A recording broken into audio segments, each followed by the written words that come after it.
Here's what the temperature has been on our Earth.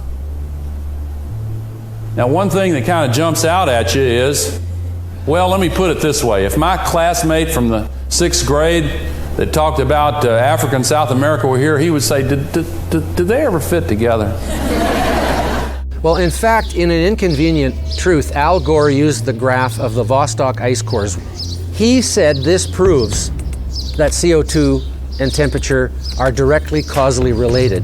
But he didn't show that actually the temperature goes up first, usually by about 800 years before the CO2 goes up. More CO2 equals a warmer world. True or false? I don't know. I mean, it may be the other way around. Certainly a warmer world will lead to more CO2. But I'm not impressed that CO2 is a driver of global temperature.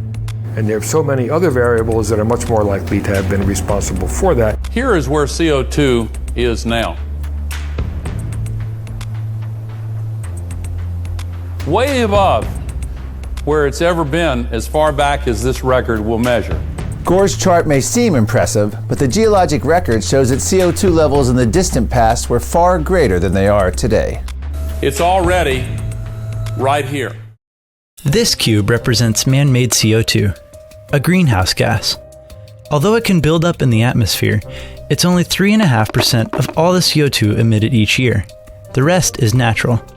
Water vapor makes up 95% of all greenhouse gases in the atmosphere.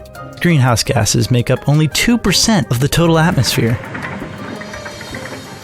So is that one cube of man-made CO2 driving the climate?